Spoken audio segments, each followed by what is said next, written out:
ከኢትዮጵያ ቴሌቪዥን በቀጥታ ወደ እናንተ እየደረሰ ያለውን አዲስ ቀን ነው እየተከታተላችሁ የምትገኙት። ከኛ ጋር አብራችሁን ቆይታ እንድታደርጉ ነው የምንጋብዛችሁ የተወደዳችሁ ተመልካቾች። በቀጣይነት የምናልፈው የአገር ጉዳይ መሰናዷችን ወደ ምንቃኝበት ነው ወይም ለተመልካቾች ወደ ምናደርስበት ርዕሰ ጉዳይ ነው።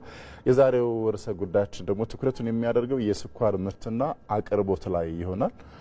ከስኳር ጋር በተያያዘ ስኒ ከ70 እና 80 ዓመት በፊት እንደ ሀገር በላንድ ሮቨር ስኳር ተጭኖ ቅመሱ እየተባለ ይዞር እንደነበር መረጃው አለ። አዎ እንደዛ ነው የተለማመደው ሰው ስኳር እንዲገዛ ስኳር ምርቱ እንዲተዋወቅ እንዲለምደው ቅመሱ እየተባለ ይዞር ነበርና ምን ያክል የቅርብ ጊዜ ትውስታ እንደሆነ መረዳት እንችላለን። ከዛ በኋላ ደግሞ ምናልባት ምርቱም እየተለመደ ሲሄድ እንደ ሀገር የስኳር ምርት በሀገር ውስጥ መመረት አለበት የሚለው ሳቢ ተይዞ በ1940ዎቹ ገደማ የስኳር ፋብሪካዎችን ማቋቋም ተጀምረው አሁን ላይ በርካታ የስኳር ፋብሪካዎች በሀገራችን እንዲኖሩ አስችሏል። እና ወንጂ መተሃራ ቀደምት የስኳር ፋብሪካዎችን መካከል የሚጠቀሱ ናቸው። አው ቀደም ሲል አንተ እንደገለጽከው የስኳርን በየቤቱ ወይም ደግሞ በመኪና እየተዘረቀ መስሉይ ተብሎ የተጀመረ ቢሆንም አሁን ላይ ግን እንዳልከው በርከት ያሉ የስኳር ፋብሪካዎች ቢኖሩም የአቅርቦትና የህዝቡ ፍላጎት ግን አሁንም ድረስ አለመጣጣሙ ይገለጻል። በየጊዜውም የስኳር ምርት ጥረት እንዳለ ይገለጻል። ፋብሪካዎቹ እንዳሉ ቢሆንም ኢትዮጵያ እንግዲህ ለስኳር ምርታማነት ምቹ ከሆኑ አካባቢዎች መካከል የምትጠቀስ ናት። ነገር ግን ምቹ በሆነው ልክ ግን ስራዎች እንዳልተሰሩም ይገለጻል። እንደ ሀገር ደግሞ የስኳር ምርት እጥረት መኖሩ ከውጭ ለማስገባት እየተገደድን ያለንበት ጊዜ ላይ ነው የምንገኘው። ምቹ ሁኔታ አለ። ነገር ግን በሚገባው ልክ ስራዎች ስላልተሰሩ የስኳር እጥረት እያጋጠመ ይገኛል። አዲስ ቀንም እንግዲህ ይህንን ያልተጣጣመውን የስኳር አቅርቦትና የስኳር ፍላጎትን በተመለከተ ነው ዛሬ የሀገር ጉዳይ ሊያደርግ የወደደው። በዚህ ጉዳይ ላይ የተለያዩ እንግዶችንም እንጋብዛለን። የስኳርን ካነሳን ሰፊ የሆነ ምቅ ሀብት አላት ኢትዮጵያ። በተለይ ለአግሮ ፕሮሰሲንግ የሚሆን ምቅ ሀብት ነው ያላት ኢትዮጵያ። ይሄንን የመጠቀም ሁኔታ ላይ ግን አሁንም ውስንነቶች አሉ። በቀጣይ በደንብ በሰፊው ሊሰራበት የሚገባ ጉዳይ እንደሆነ ሁላችንም መረዳት እንችላለን። ከ10 በላይ የስኳር ፋብሪካዎች አሉ እንደ ሀገር። የትኞቹ የስኳር ፋብሪካዎች ናቸው አሁን ላይ በተገቢው መንገድ እያመረቱ ያሉት የሚለውን ማንሳት ያስፈልጋል። ባለፉት አመታት ነጣና በለስን የኦሞ ስኳር ፋብሪካንም እንዲሁ ወደ ስራ ለማስገባት ጥረት ተደርጎ ነበር እና አሁን ላይ ያን የሚጠበቅባቸውን ያክል ምርታማ ይሆኑ አይደለም ነው እንጂ በአዲስ እንደገና እየተሻሻሉ ሪፎርም እየተደረገላቸው ደግሞ በጥሩ ሁኔታ ላይ በጥሩ ቁመና ላይ እንዲገኙ ለማድረግ እየታሰበ ነው። አሁን ላይ ያለውን ፍጆታ በሀገር ውስጥ ባለመቻላችን ከውጭ እያስገባ ነው። ከነ ህንድ ከነ ብራዚል ከነ ታይላንድ ምርት እየገባ ነውና ከፍተኛ የሆነ የውጭ ምንዛሬ እየተጠየቀ ነው።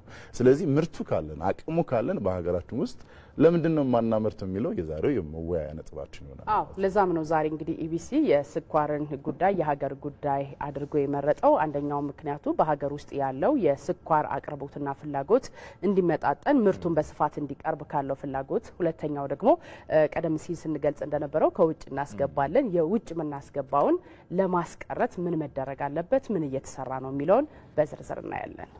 ወደ ቀዳሚ ጥንቅራችን እንለፍ። ባለፉት 3 አመታት በተሰራው የሪፎርም ስራ ወንጂ ስኳር ፋብሪካ ለውጥ እንዲያመጣ እንዳስቻለው የስኳር ፋብሪካዎች ስራ አስኪያጅ ማላማን ተናግረዋል። ሪፎርሙ ፋብሪካው ከኪሳራ ወጥቶ 2.9 ቢሊዮን ብር የተጠጋ የተጣራ ትርፍ እንዲያገኝ እንዳስቻለውም ነው የተነገረው። አው በ1946 በአጼ ኃይለ ሥላሴ ዘመነ መንግስት በኢትዮጵያ የመጀመሪያው የስኳር ፋብሪካ ሆኖ የተቋቋመው ፋብሪካው በጊዜ ሂደት የማምረት አቅሙ እየቀነሰ መጥቶ አሁን ላይ አስጊ ደረጃ ላይ ደርሷል። በዚህ ፋብሪካ የሪፎርም ስራ ውጤቶች ላይ ባልደረባችን ሳምሶን ገድሉ ያዘጋጀው ጥንቅር አለ። እሱን እንከታተል። በ1946 ዓመተ ምህረት የመጀመሪያው የኢትዮጵያ ስኳር ፋብሪካ ሆኖ ተመሰረተ። የወንጂ ሸዋ ስኳር ፋብሪካ ታዲያ ከተመሰረተበት ጊዜ አንስቶ የኢትዮጵያን ሕዝብ የስኳር ፍላጎት በማሟላት በርካታ ስራዎችን ሲሰራ ቆይቷል። ከጊዜያት በኋላ መስራት የማይችልበት ደረጃ ሁሉ ደርሶ ነበረ። ዛሬ ላይ በተደረገለት የሪፎርም ስራ ወደ ነበረበት ደረጃ እየተመለሰ ይገኛል። ታዲያ ከዚህ ሪፎርም ወንጂ ሸዋ ስኳር ፋብሪካ ምን አተረፈ?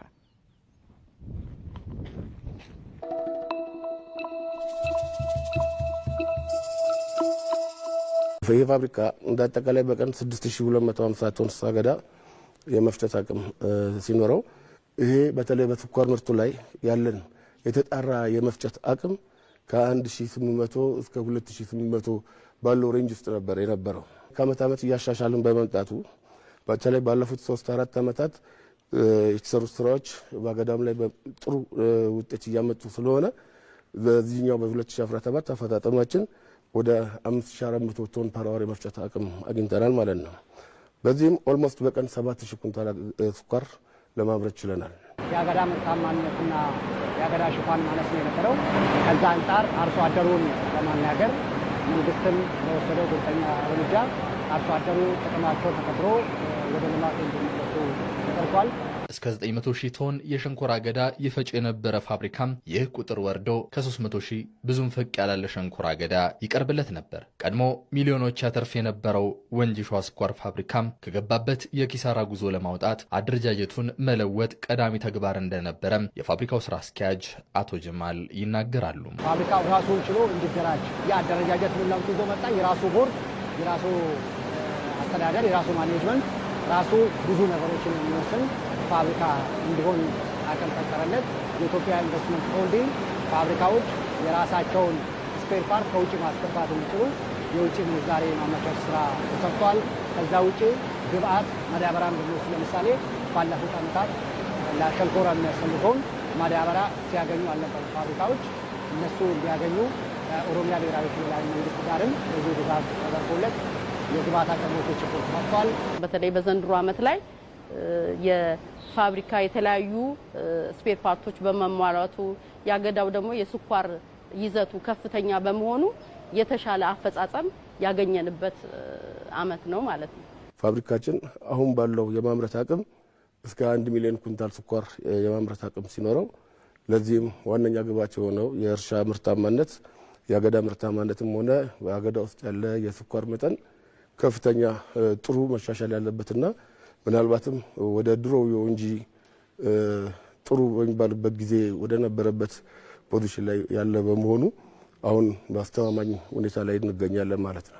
ከትናንት የውድቀት ጉዞ የተሻገረው ወንጂ ሸዋ ስኳር ፋብሪካም ዛሬ በዓመት ከ2.8 ቢሊዮን ብር በላይ የተጣራ ትርፍ ማስገኘት የቻለ ፋብሪካ መሆን ችሏል። ይህ ግን ገና ጅምር እርምጃ መሆኑን የፋብሪካው የስራ ኃላፊዎች ይናገራሉ። ከ4 ዓመት በኋላ 1 ሚሊዮን እና ከዛ በላይ የሚለውን እቅድ ሰክሰስፉሊ ወንጂ ያሳካል። ያም በቂ አይደለም። አሁን እኛ ሀገር ላይ ወደ 12 ሚሊዮን ኩንታል ፕላስ ስኳር ነው በአመት የሚያስፈልገው። ስለዚህ ሌሎችንም ፋብሪካዎች ላይ አጠንክሮ መስራት ይፈልጋልና ወንጂም እንደ ወንጂ ራሳችንን ኤክስፓንድ እያደረግን የማምረት አቅማችንን ከአመት ወደ አመት እያሳደግን መሄድ አስፈላጊ ነው ማለት ነው።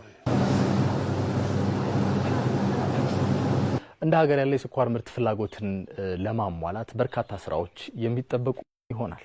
ወንጂ ስኳር ፋብሪካ ግን አሁን ባለበት ደረጃ በርካታ ፈተናዎችን አልፎ እዚህ ደረጃ ላይ ደርሷል።